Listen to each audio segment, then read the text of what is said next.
saya akan mengimplementasikan tentang pembelajaran berdiferensiasi dan asesmen yang berpihak pada murid.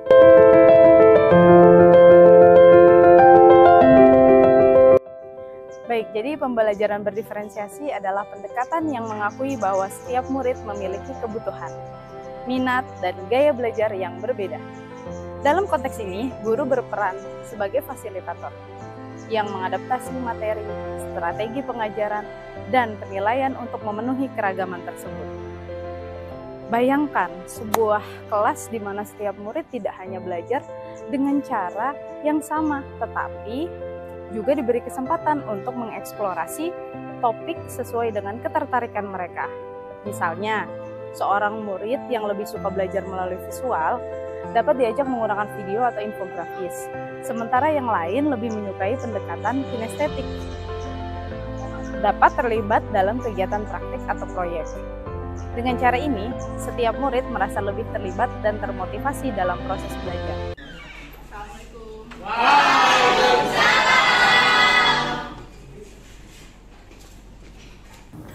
Assalamualaikum warahmatullahi wabarakatuh. Waalaikumsalam warahmatullahi wabarakatuh. Ya, gimana kabarnya hari ini? Alhamdulillah sehat semua. Terus siapa yang tidak hadir hari ini? Raisya, Bunga, sama Lista. Semangat belajarnya hari ini?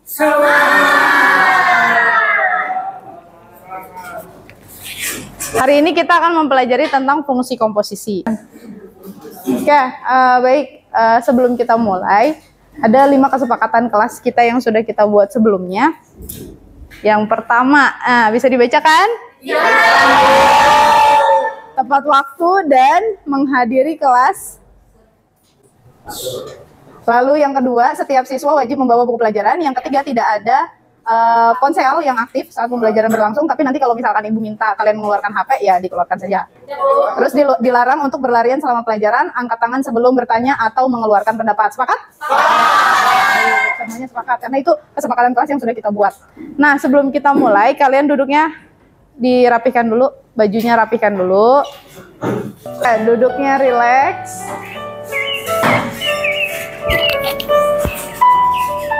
Senderkan badan kalian ke yang duduk senyaman mungkin lah. Tuh, yang rileks, tarik napas. Buang napas. Tangannya taruh di paha. Rasakan udara yang masuk dari hidung. Keluarkan perlahan. Terus pikirkan hal-hal yang positif. Pikirkan hal-hal yang bermanfaat untuk kedepannya. Pikirkan suatu saat cita-cita kalian bisa tercapai. Apa yang gimana perasaannya ketika mendengarkan lagu tadi? Lebih rileks, terus tenang. Hari ini tuh ngapain aja sih, Bu? Gitu. Oke, Ibu harap nanti kalian dapat memodelkan dan menyelesaikan permasalahan dari apa yang akan kita pelajari hari ini? Fungsi komposisi. Jadi kamu nanti bisa memodelkan dan menyelesaikan dari fungsi komposisi permasalahan di kehidupan sehari-hari. Oke, ngapain aja, Bu? Ngapain aja nih? Yang pertama itu adalah menyimak permasalahan yang ada, membaca permasalahan yang ada. Nanti akan Ibu berikan kontennya, nanti akan Ibu berikan melalui video, artikel, dan bahan ajar yang sudah Ibu berikan, ya. Terus yang kedua, diskusi bentuk kelompok, karena kelompoknya sudah Ibu buat sebelumnya, jadi kamu tinggal bersatu sama kelompok yang ada. Lalu apa lagi, Bu? Ada yang masih ingat nggak tentang operasi fungsi aljabar? Masih, Bu. Dikit ya, masih ada yang ingat? Ya. Coba nih, Ibu punya soalnya tuh ya, dilihat soalnya. Fx-nya 5 ya. Oke, ada yang masih ingat? Oke, Hafiz. Ini soalnya F tambah GX. Nah, kita masukin F-nya berapa? 2. Ditambah G-nya berapa? F-nya 5. Nah, habis itu kita samakan Yang variabel sama variabel, yang angkanya aja sama angkanya aja. 2x 2x plus 2x tambah x 4 dikurang 5. Jadi hasilnya 3/1. Oke, tepuk tangan dulu. Kita belajar fungsi komposisi ini punya manfaat. Yang pertama di bidang ekonomi. Di bidang ekonomi pasti mencari keuntungan yang besar untuk perusahaan dong. Nah, terus apalagi tuh di bidang kimia, ada lagi untuk peluruhan unsur. Biasanya unsur-unsur itu kan ada tahapan-tahapannya. Nah, peluruhannya itu juga kan ada produksinya. Itu berarti pakai fungsi komposisi. Nah, jadi nanti sebelum kita masuk ke pembelajaran kita hari ini, kita bentuk kelompoknya dulu. Nah, silakan dibentuk kelompoknya dulu. Sekarang kalian buka HP masing-masing. Nah, dilihat di situ apa yang kalian suka.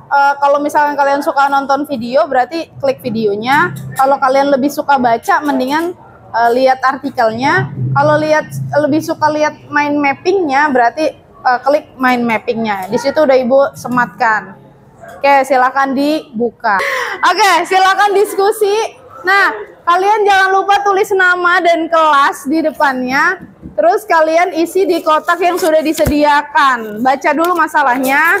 Ini ada kotak-kotaknya kan? Ya, silakan diisi dan waktunya 20 menit dari sekarang. Jangan lupa persiapkan untuk presentasi. Ya, karena presentasinya nanti dalam bentuk boleh poster, boleh komik, boleh video, boleh infografis. Silahkan kalian pilih yang kalian suka. Tahap ke-1 sampai tahap kedua itu sama menggunakan mesin yang kedua ya, biar jadi kertas gitu. Ini jawaban pertama dari sini. Jadi ini fx-nya x plus 2, gx-nya x kuadrat min 3x. Nanti nyatakan dalam bentuk fungsi komposisi ya. Udah ya berarti ya? Iya. Oh, okay. Udah benar, Bu. Sip. Terima kasih, Bu.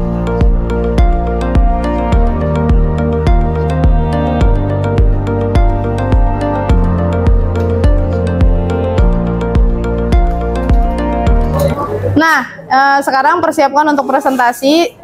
Dipilih yang jadi moderator siapa, yang jadi yang pematerinya siapa, ya. Nah, siapa yang mau tampil? Nah, boleh, silakan ke depan. Assalamualaikum warahmatullahi wabarakatuh.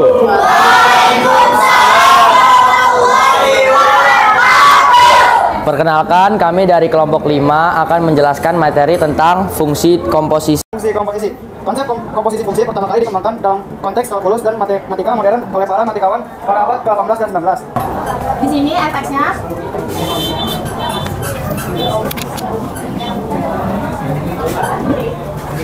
Nah, langsung jelasin ya.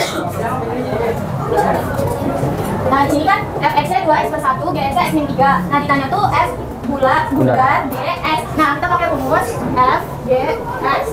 Ini kan kita tinggal masukin aja f, gx-nya x min 3. F-nya, karena ini kan harusnya fx, jadi x-nya kita ganti jadi gx. Jadi tinggal masukin 2 sama plus 1-nya. F-nya 2, gx-nya kita turunin, plus 1-nya diturunin lagi. Ini tinggal dikali rainbow, 2x, 2 kali min 3, 6. Plus 1-nya turun. Punya orang 6, bayarnya 1, masih 1 tahun. Ini hasilnya. Oke, tepuk tangan. Siapa yang mau maju mewakili? Ya, ya. Oke.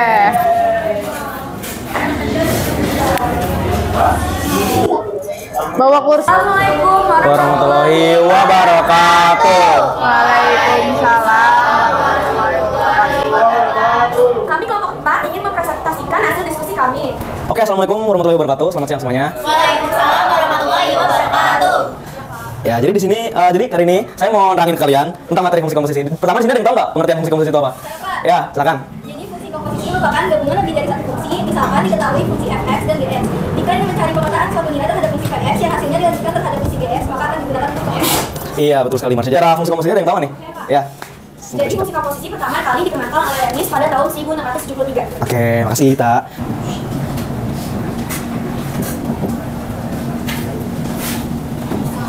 Nah, jadi rumus fungsi komposisi itu kayak gini ya. Di sini saya bakal ngasih contoh soal fungsi komposisi.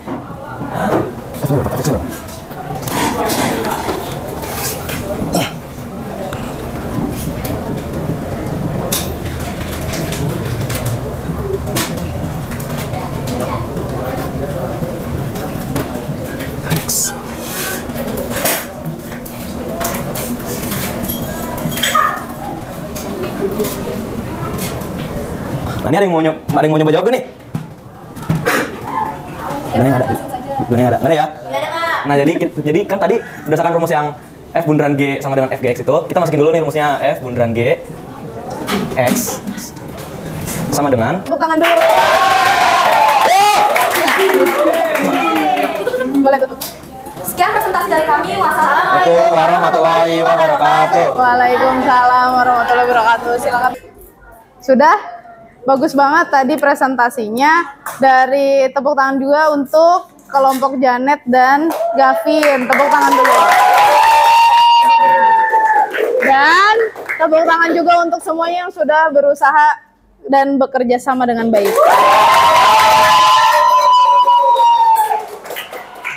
Oke, baik. Tadi seperti yang dibilang Gavin, betul, dan Janet ya.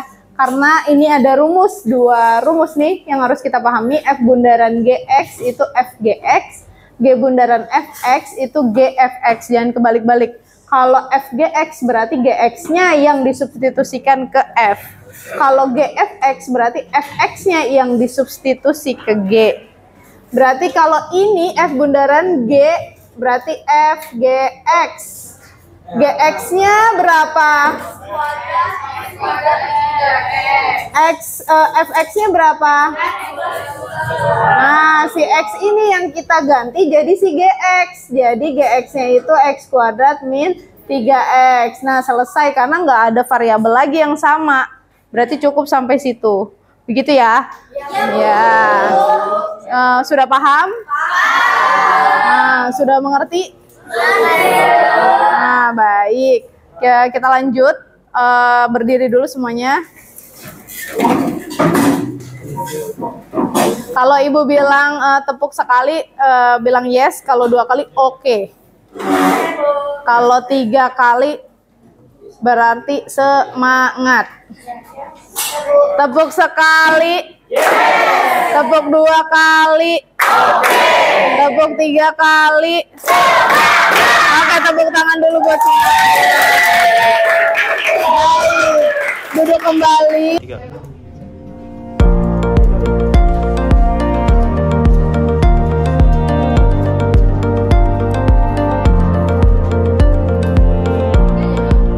Sudah selesai ya mengisi refleksinya. Ibu minta 1 orang untuk membuat kesimpulan. Siapa? Oke, jadi kesimpulannya di sini bahwa fungsi komposisi dapat kita implementasikan dalam kehidupan sehari-hari. Contohnya seperti soal yang tadi telah kita kerjakan, dan fungsi komposisi juga dari hal ini memudahkan kita untuk menyelesaikan suatu masalah dan mengefisienkan waktu. Dan seperti yang tadi telah dijelaskan, fungsi komposisi juga bergerak dalam bidang ilmu ekonomi dan arsitek dan lain-lain. Jadi begitu kesimpulannya. Tepuk tangan dulu. Dilihat nih, ada 1 kata motivasi. Jika kamu tidak mengejar apa yang kamu inginkan, maka kamu tidak akan mendapatkannya. Jika kamu tidak bertanya, maka jawabannya adalah tidak. Jika kamu tidak melangkah maju, kamu akan tetap berada di tempat yang sama. Jadi, ini kata Nora Roberts. Oke, sudah dirapikan semuanya. Oke, sebelum kita pulang, alangkah baiknya kita berdoa dulu. Sebelum berdoa, baca hamdalah dulu. Pimpin untuk berdoa pulang. Siap. Pulang. Ini kita berdoa dari sini. Berdoa mulai.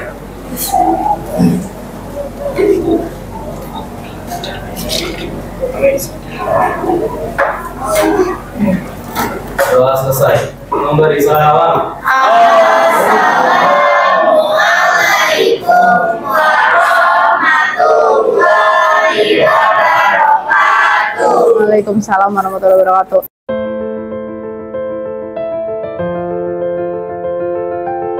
Asesmen yang berpihak pada murid juga menjadi bagian yang penting dalam pembelajaran. Dalam sistem ini, penilaian tidak hanya berfokus pada hasil akhir, tetapi juga pada proses belajar itu sendiri. Misalnya, guru dapat menggunakan rubrik yang jelas untuk menilai kemajuan murid, memberikan umpan balik yang konstruktif, serta memberikan kesempatan bagi murid untuk merefleksikan pembelajaran mereka.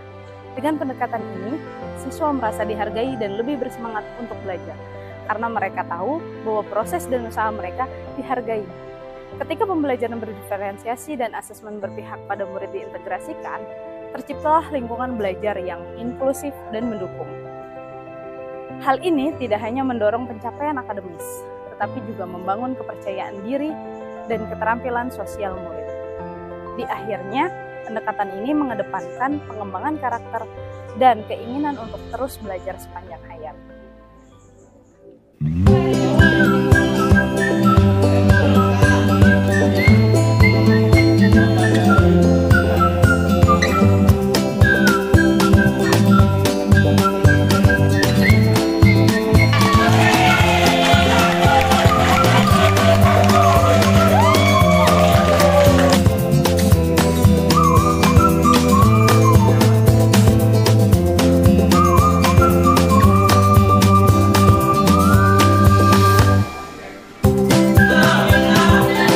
Terima kasih atas perhatiannya kepada Bapak Ibu Guru seluruh Indonesia. Selamat mengimplementasikan pembelajaran berdiferensiasi dan asesmen yang berpihak pada murid. Terima kasih.